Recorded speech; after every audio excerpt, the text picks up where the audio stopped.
From the KBVR TV studio on the campus of Oregon State University, this is the Beaver Sports Show.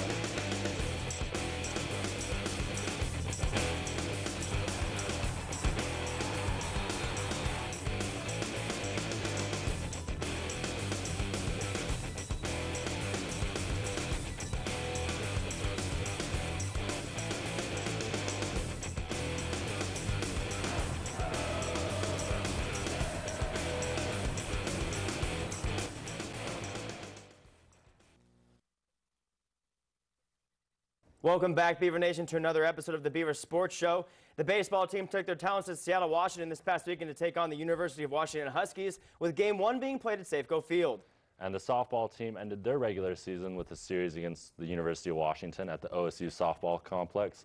And a women's track long distance runner finished second at the 1,500 meter at the Pac-10 Conference Track Championships this past weekend. Alongside me, as always, is Boon, Kruger, and I'm Stella. All year long, the baseball team has been making a name for themselves, and they've been accomplishing that by doing one thing: winning. This past weekend pitted the #2 Beavers against the lowly Washington Huskies, and the Beavers are looking to get their first series win against the Huskies in Washington since 2005. The two teams took to the field Friday night under the bright lights of Safeco Field before closing out the series with a doubleheader on Saturday. Sports Show reporter Kaylee Sundberg was with the team in Seattle and has the weekend recap. Oregon State baseball team defeated Washington Friday night at Safeco Field, home of the Seattle Mariners. Ryan Barnes doubled twice and tripled once, getting 4 hits, which is a career high. His clutch triple came in the 5th and scored 2 and tied the game at 4 after the Huskies had a 4-2 lead. Barnes went 4 for 5 and Kevin Keyes drove in 3 runs, including the game winner in the 5th inning. Keyes forced the game-winning run to score on a sacrifice fly in the 9th that helped give the Beavers cushion on the scoreboard. Beavers won 6-4. Due to an expected rain on Sunday, the Beavers and Huskies played a doubleheader at Husky Ballpark on Saturday. In the first game, Oregon State hit 4 home runs. Andrew Susak and Ryan Dunn went back-to-back in the first, making it 4-0. But Washington answered back with 3 unearned runs to put the game at 4-3. Jake Rodriguez broke the game open with a 3-run blast to left that put the Beavers up 7-3. Kevin Keyes kept off Oregon State's scoring with his first home run of the season in the 7th, making it 9-3. In the second game on Saturday, Beavers had a lead the entire game, but the Huskies won the game in the 9th on a bases-loaded walk to Troy Scott. Washington loaded the bases after Tony Bryant intentionally walked Jacob Lamb with no outs, but Scott was able to get the count to 3-2 before Bryant threw ball 4 for the Huskies' comeback victory. Beavers lost the game 7-6, but were still able to come out with the series win. Thank you, Kaylee. Boone, we were on here last weekend, and you had mentioned that they probably should get the sweep of Washington. You said it with a smile on your face because of just the season that Washington had been having so far. Does it take anything away from their weekend up there in Seattle that they lost the second game of the doubleheader on Saturday? You know, I don't think it does. Their goal is always, as always, is to win any series. It doesn't matter who it's against, and they achieved that. Yes, they were up 6-0 in Game 2 of that doubleheader, and they blew the lead, losing 7-6. So that's kind of disappointing, but overall you take the series win and you move on. The pitching struggled this weekend. I think we can all agree on that. So this upcoming series against USC is so important for this Beaver team, especially the pitchers, and we'll see how they do. But, you know, it wasn't a disappointing weekend by any means. The Game 2 or Game 3 blow-up kind of, I mean, can you just attribute that to a fluke, and hopefully we won't see that again the rest of the season? You know, I do think it was kind of a fluke. We walked in the winning run.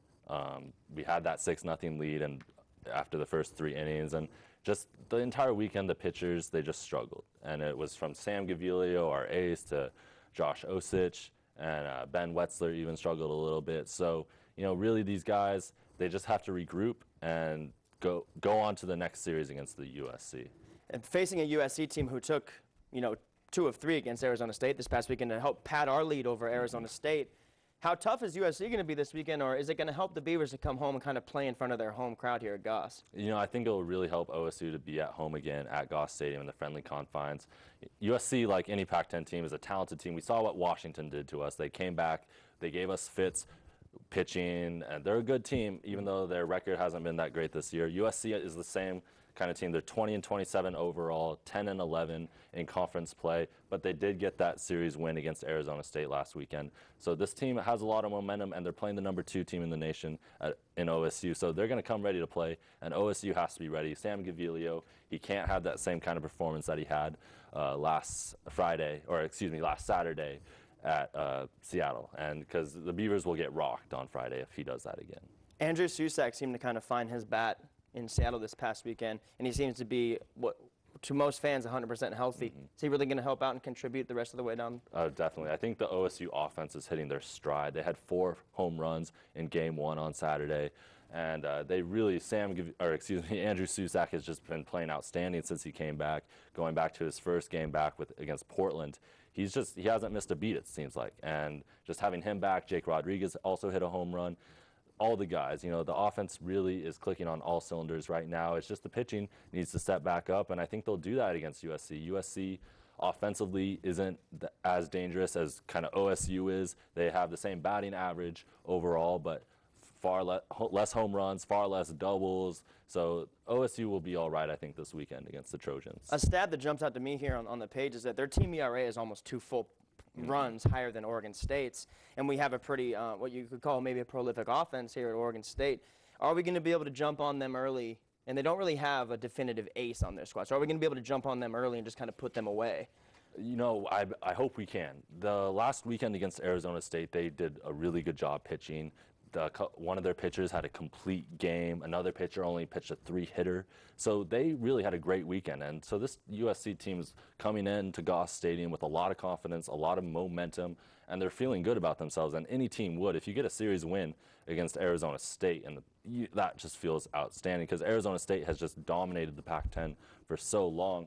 And, Friday's probable pitcher for USC, Andrew Triggs, he's probably their best pitcher. He has a 4-3 record, a 3.68 ERA. He's a guy that he's not a strikeout guy, but he just gets the outs. But at the same time, he also walks a few guys. So OSU could take advantage of that and get runners on base without swinging the bat. And that's something that OSU will try to do this weekend, I think. And nobody plays small ball quite like Oregon State at times. But I remember when we had swept Arizona State, the kind of swagger the team had, so I can only imagine that USC is going to be coming in here with that same exact swagger to kind of take some against another great team in the Pac-10. If you had a prediction right now, what do you predict for this weekend? I hope a series win. If the Beavers get it, it would be their 8th Pac-10 series win. They only need one more to go complete all the way through the Pac-10, winning every single series, knock on wood. But USC, they're not going to be afraid of Oregon State. Washington, we saw, was not afraid of OSU, and they gave OSU all we could handle. So USC is going to come into Goss Stadium, and the Beavers better be ready to play. Offensively, who are 2 guys on USC that we need to be looking out for? I have it written right down here. Ricky Oropesa and Alex Sherrod. Both guys are hitting the ball, 6 home runs apiece. They have the identical batting average at .331. The over 30 RBIs for both of them. These guys are solid hitters that lead USC, so those are the 2 names to look out for Oregon State. We're going to take a quick break here at the Beaver Sports. When we come back, Boone breaks down the last season series for the women's softball team. Stay tuned.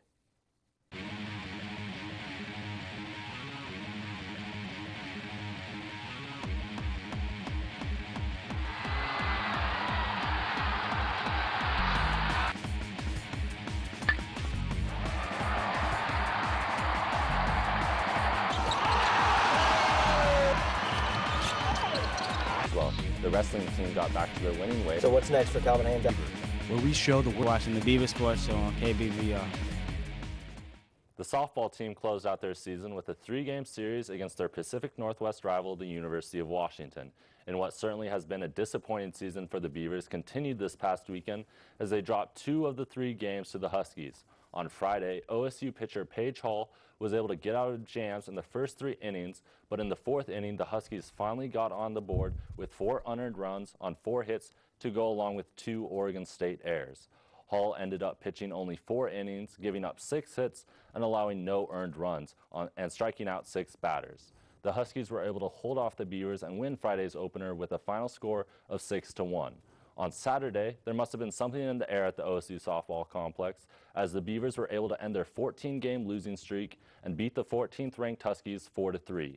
After trailing 3-2 through 6 innings, Oregon State was able to score 2 runs in the bottom of the 6th as Audrey Rotterfield hit her third home run of the season, which tied the game at 3-3.